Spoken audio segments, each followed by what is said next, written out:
มีโอกาสลาเนาะสิไปเบิ่งต้นมะไข่เนาะคือเจ้าไปว่าเห็นนกเข้าอยู่สิไปเบิ่งไปกันว่าสิมีนกเข้าให้ยิงบ่เนาะก็หาง่ายไปดนเนาะบ่ได้ออกล่าก็คือบ้านคาเวียกตรงนี้บ่มีเวลาไปล่าเกือบได้เดือนแล้วบ่ได้ลงคลิปเอาถ้าลุ้นเบิ่งนำกันว่านกสิเข้าลายบ่เนาะ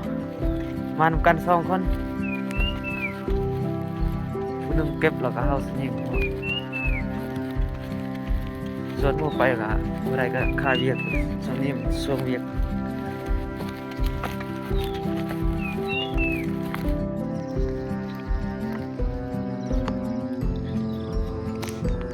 ป่าไม้เฮาไปเนาะก็ไกลเติบเนาะใช้เวลาย่างก็ประมาณชั่วโมงนึงนี่แหละ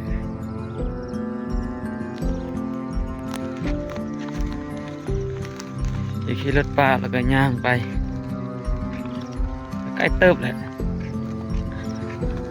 ทีนี้ก็ประมาณ7 โมงนึงออกไป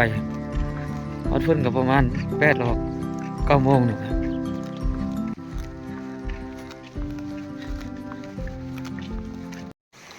ประมาณนี้นะต้น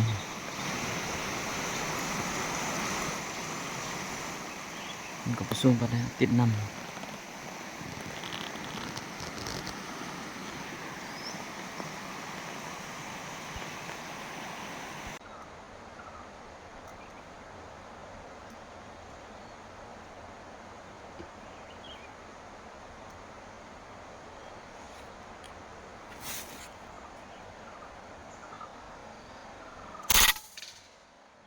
เรียบร้อย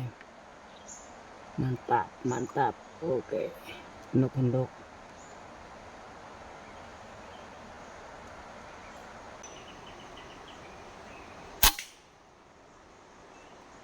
ตับเรียบร้อย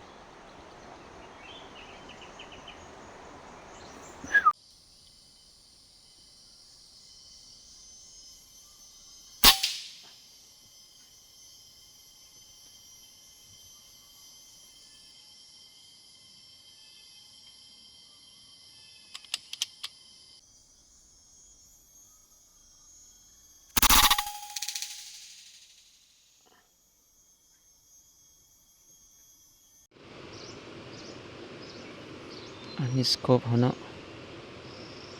มันนี่แหละสโคปเก่าหังมียังบ่ทันได้ขายเด้อสโคปเก่าอันผู้ใดอยากได้ก็เสิหาได้เด้อยังบ่ได้ขายอยู่บ้านนี่เปลี่ยนใส่สโคปตัวใหม่นี่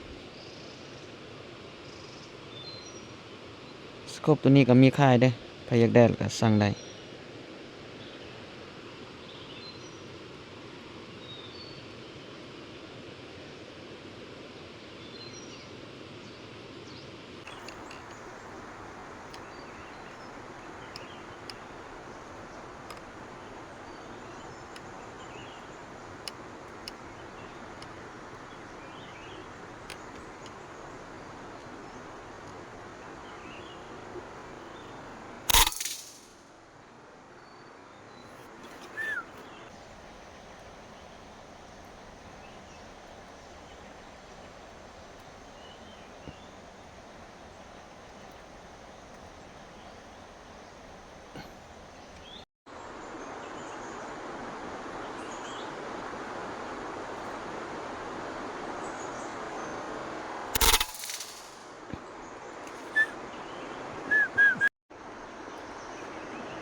ตับ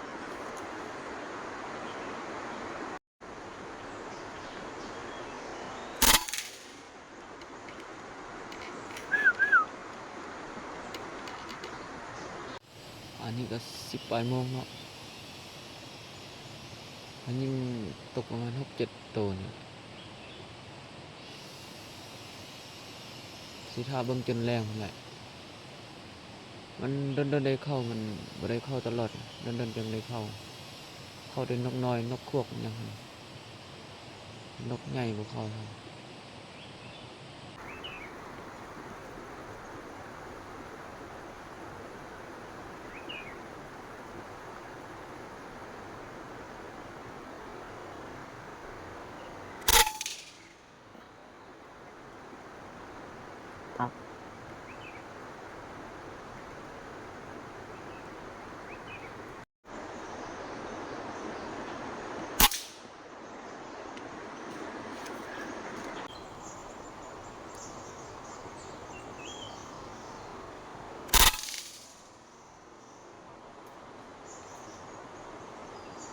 มันตับโอ้ย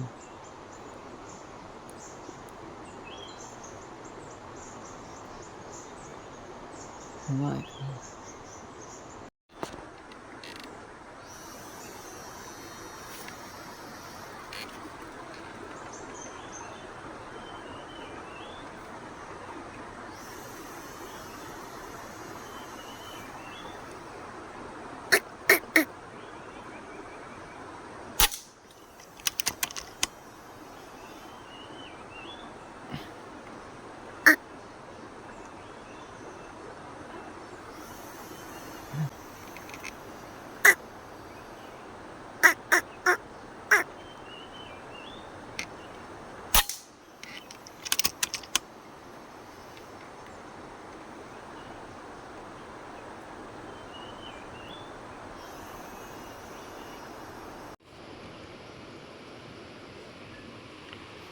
อันนี้ก็10 โมงแล้วเนาะเบิ่งนกก็บ่เข้าเลยสิขึ้นไปเบิ่งมะไข่อันเฮาเห็นมื้อนั้นอยู่เทิงหั่นตอนนั้นเฮาไปยังบ่ทันสุกสิขึ้นไปเบิ่งขึ้นไปก็ประมาณ30 นาทีนี่แหละนี่เฮาบ่ยิงแล้วนกมันดนๆได้เข้าแล้วก็สิขึ้นไปเบิ่งอยู่เทิงหั่นคันมันเข้าแล้วสิถ่ายเทิงหั่นบ่เข้าแล้วก็สิเมื่อพี่มันเบิ่งมากมันบ่มีแล้ว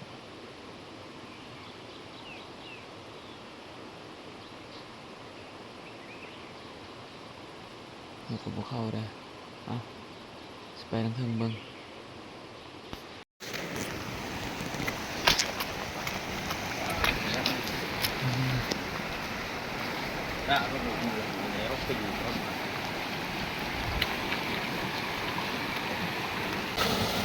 ย่างขึ้นตะห้วยนี้เนาะ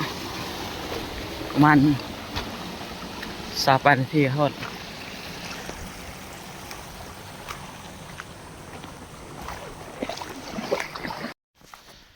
แต่งกินก่อน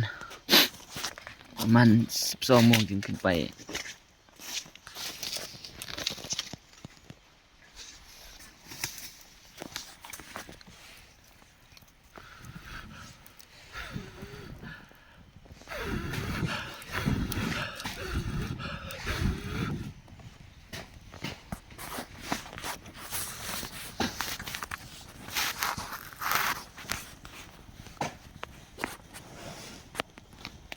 เมนูหมก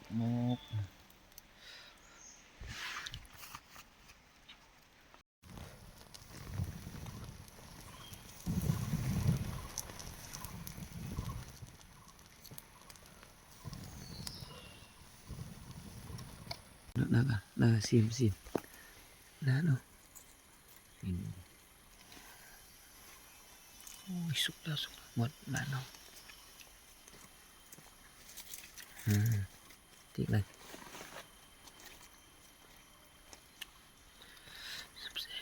แซ่บโอ้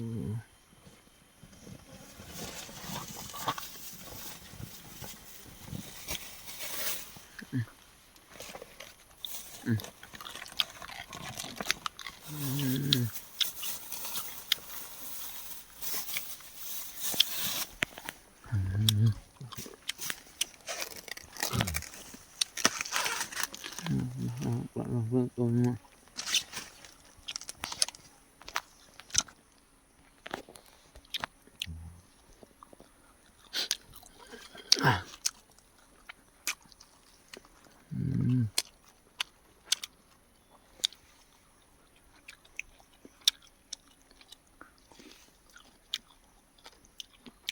อย่างปอง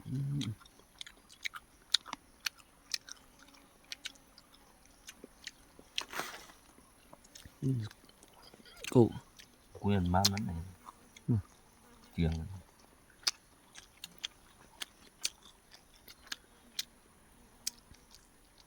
นำเบืองปงกบ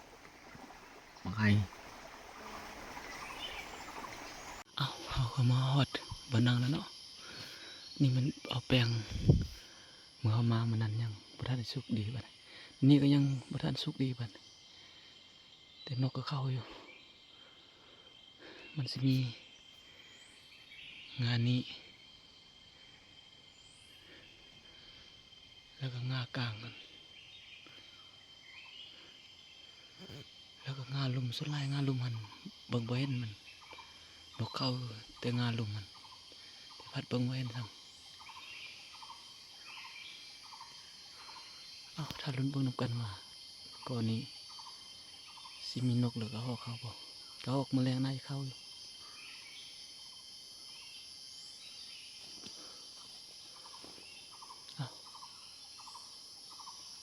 นกก็บ่ค่อยเข้าปานใดเพราะมันยังบ่ทันสุกดี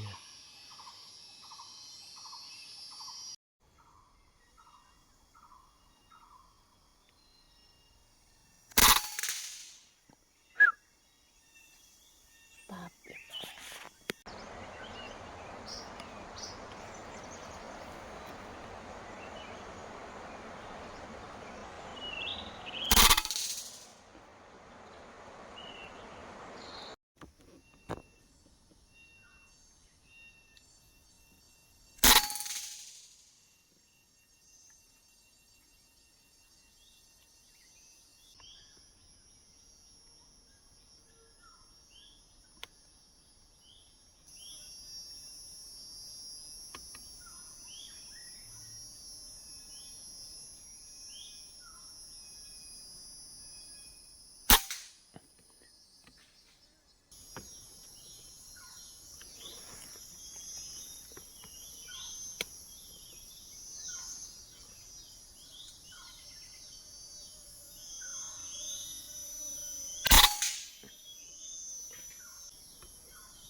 นี่ก็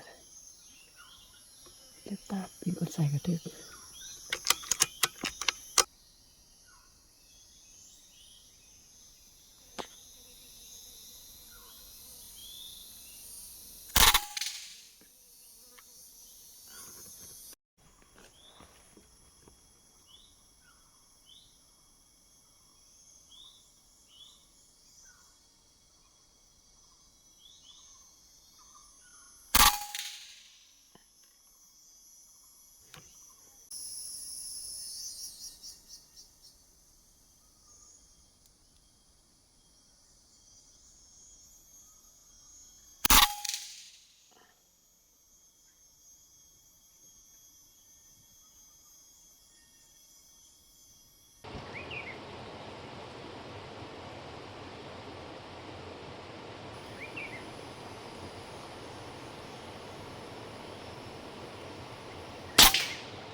อกมามืด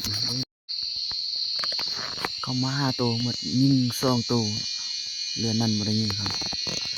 ยิงตก2จักซอกนี่ไว้นู่นลงไปซอกก่อนสรุปผลงานเฮาได้ซ้ำนี้10ไปตัวก็ฮอคันมันเข้าหลายอยู่แต่เอาได้ยิงแต่2ตัวหนึงพัดซอกบ่เห็นซ้ำยังบ่ตายเลยอ้าวซ้ำนี้แหละไว้มีโอกาสหน้าสิไปอีก